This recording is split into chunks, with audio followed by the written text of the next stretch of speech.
following video is not made for kids. Viewer discretion is advised. Hello to my subscribers, this is the TFangy coming to you with a review of a Transformers figure that is long overdue. I got this figure over a year ago.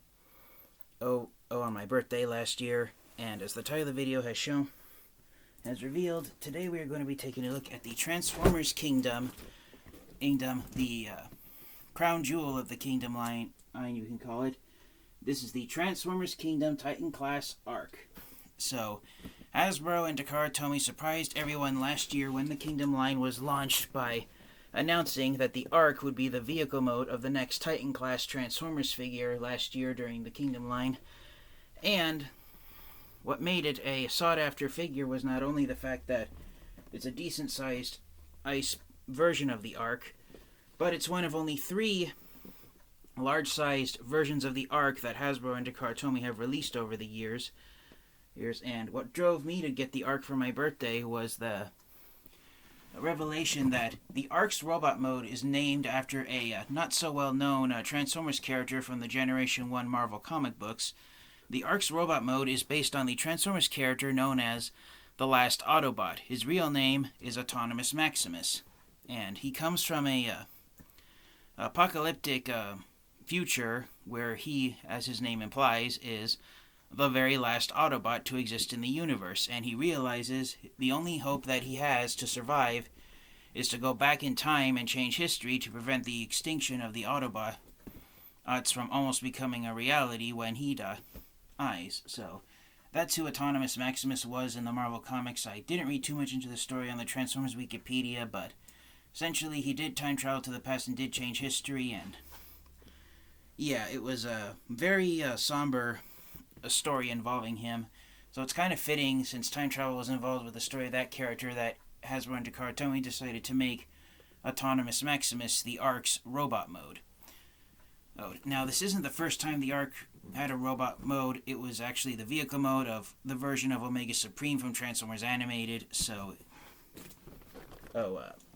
it's not the first time that the Ark has been shown transforming, but it is the first time that the Generation 1 version of the Ark did possess a robot mode. So here on the front of the box, you've got some great artwork of the Ark. You've got it, of course, crash landed here on the side into a Mount St. Hilary from the G1 series. Here you've got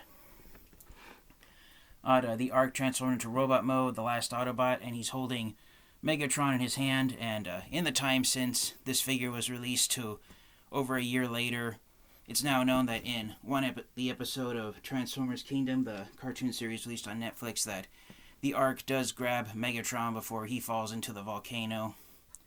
And with the idea that Megatron should stand trial for his crimes against Cybertron instead of taking the easy way out by dying. Here on the top of the box, you've got an image to promote the Kingdom line. You've got Airazor in her robot mode taking on the Nemesis spaceship, and you've got Starscream in his jet mode. And then you've got some glyph pictures around Airazor that are from the Golden Disc. The Ark is, of course, an Autobot. On this side of the box, you've got the poster image for the Kingdom line.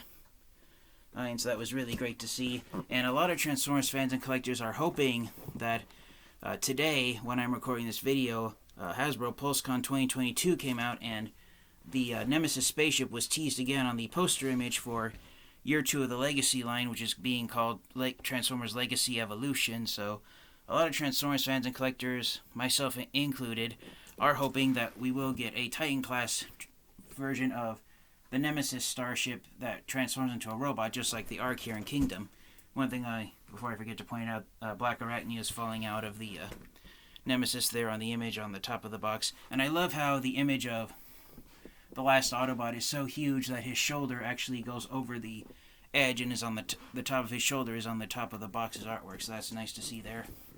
On this side of the box, you've got the same artwork on the front of the box of the Ark crashed into Mount St. Hilary, continuing here on the side of the box, and then you've got some pterodactyls up here, and I believe they're supposed to be Pterosaur and 2 other pterodactyls up there. At the time when the Ark was released, Pterosaur hadn't yet been released in the Kingdom line, so that was nice to see.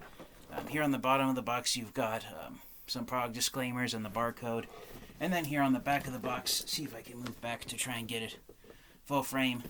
But there's a close-up image of it. You've got the Ark in robot mode, the spaceship mode, and then for accessory pieces, you've got the probe that Teletran 1 sends out when the Ark in the G1 cartoon series is reactivated after a crash landing for 4 million years. The probe reactivates and goes out and scans human-made vehicles, believing that they're the advanced life forms on planet Earth. You got the 2 golden discs from the Beast Wars cartoon, and then this right here that I'm pointing at is a tiny little figurine of Optimus Prime that sits inside the Ark's bridge. And so the idea is that this little tiny non-transforming Optimus Prime figurine you get is size accurate compared to the Ark itself. And Optimus Prime is teeny tiny. As you can see, he's the size of my fingertip. So if the Ark were to be given even if it was a non-transforming spaceship vehicle set that could interact with, let's say, Kingdom Core Class Optimus Prime, it would have to be at least 4 times bigger than this thing. So it would probably be either size of, I'm trying to think of round objects that are that big. It would probably be the size of a tire of a monster truck to be in scale with a small size Optimus Prime action figure. But yeah, that's pretty incredible that the Ark is that huge of a starship compared to the Autobots that created it. Here on the back, here it shows that one gimmick that the Ark has in spaceship mode is that you've got a loading ramp that comes out of the very back of the ship, and you've got landing gear.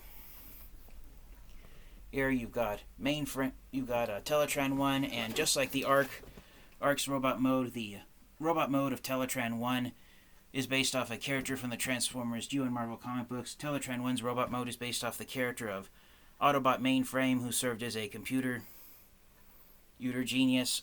It's implied that Mainframe doesn't really have sentient intelligence. He just acts as a drone who has a name designation. And Mainframe did make a cameo appearance in Transformers Animated, the same cartoon series that showed the Ark transforming into a robot for the first time. So that's a nice Easter egg there.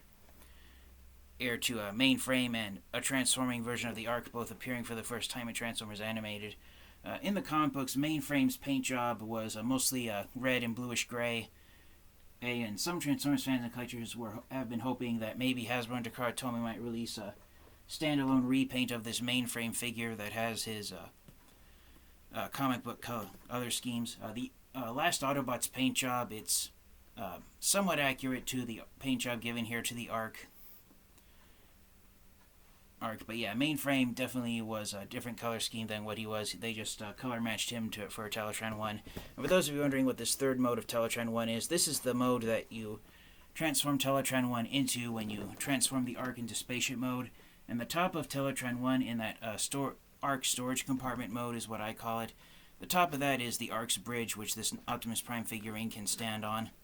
There were other figurines released with some of the other Hasbro Pulse exclusive Transformers figures while the Ark was released at mass retail, so there's spots for other figurines just like this Optimus Prime figure. I haven't gotten any of those, so I won't be showing those off.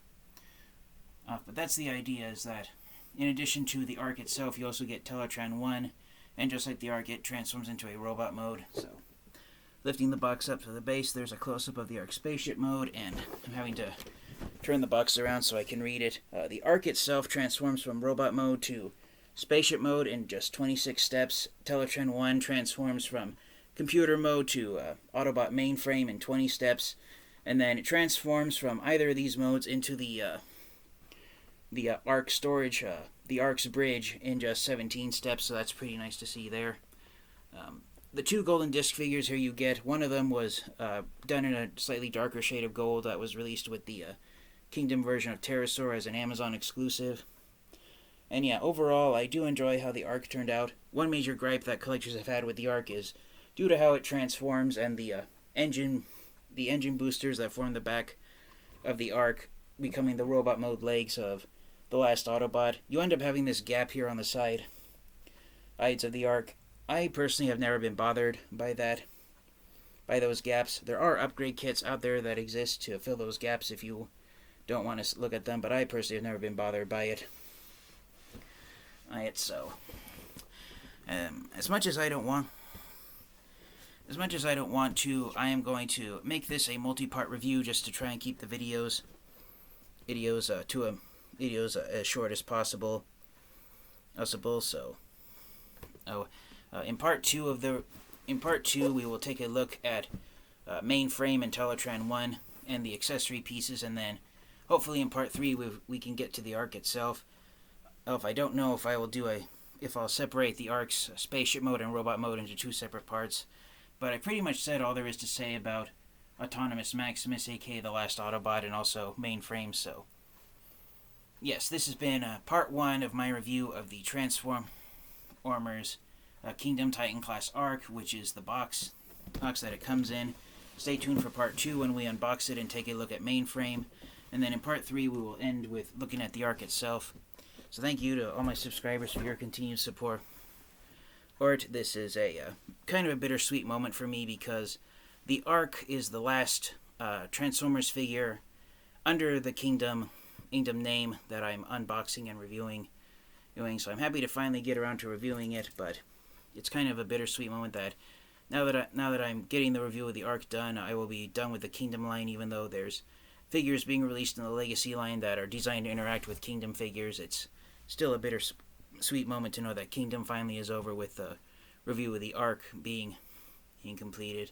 So thank you guys all so much. Stay safe, stay healthy, and until next time, you guys, transform and roll out. Stay tuned for part 2. Goodbye, everyone.